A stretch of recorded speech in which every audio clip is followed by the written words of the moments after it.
Welcome back, my dear class 11 student. Today our subject is BST, that is Business Studies, and we are going through the chapter Forms of Business Organization.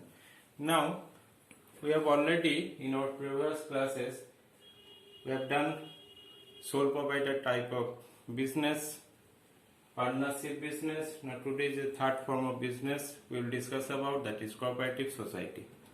Now what is cooperative society actually is? Cooperative society, when the few people come together and set up an organization, and this organization not for profit motive organization, and that is for betterment of society. This is called cooperative society type of organization. So in cooperative society there is minimum 10 members will be required. Minimum 10 members. And maximum no limit. And maximum no limit. And this cooperative society have to be registered. This means this is compulsorily should be registered with the Cooperative Society Act, the Indian Cooperative Society Act,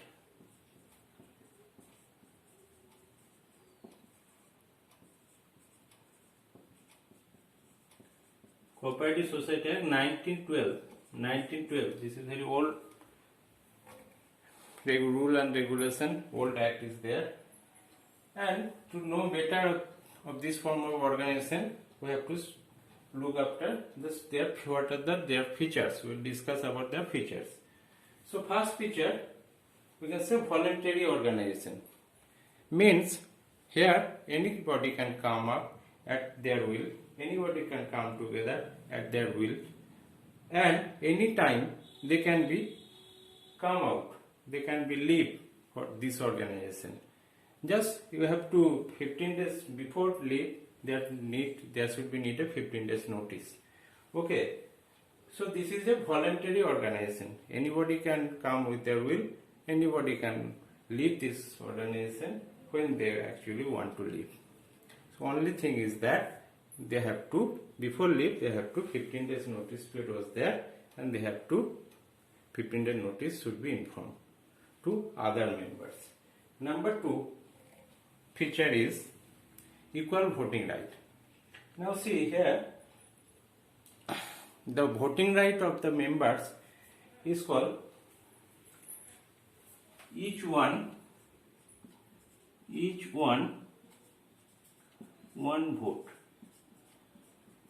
Means irrespective of capital, whatever the capital you have or he has introduced, member has introduced in this type of organization, this doesn't matter for the voting rights, because there is every member have equal voting rights, that is one voting for one member. Okay.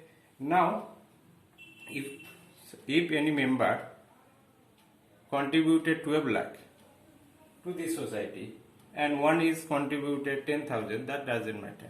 It is no matter, because both are equal to write one vote only. In the case of partnership, we see the profit sharing ratio. Profit sharing ratio, and whose capital will be more, they have to carry. Capital is more, the profit sharing ratio will be more. In this case, it is not happen. Now come to the third point, service motive.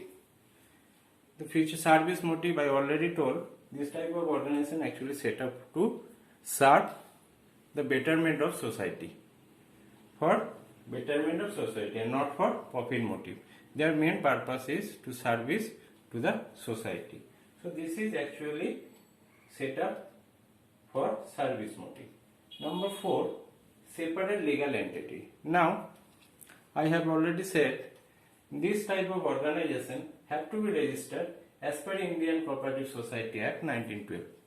So as a partnership, in the case of partnership firm, you have said there is optional. You can be registered, you cannot be. But here you have to be registered, the firm. As it is registered, so there is a separate legal entity concept has come. What the concept is said, the members and the organization is separate. if there is any liability for the organization, member is not liable to pay from their own pocket. In the case of partnership, what does happen?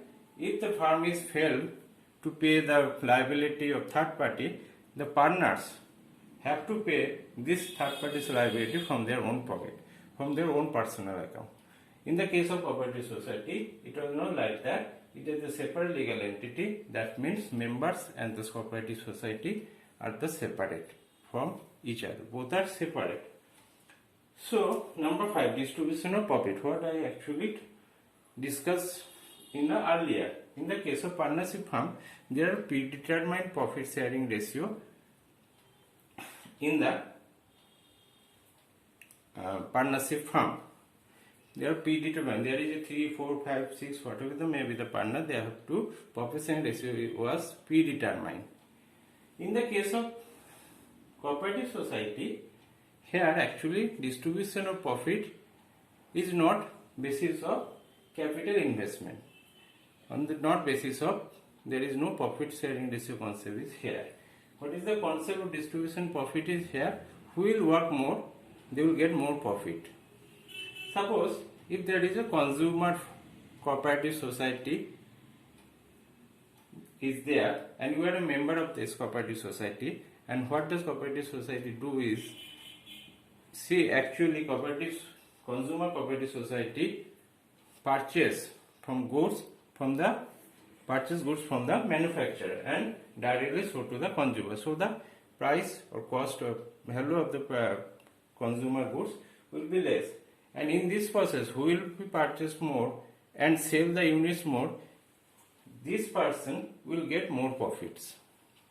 So there is no capital concept.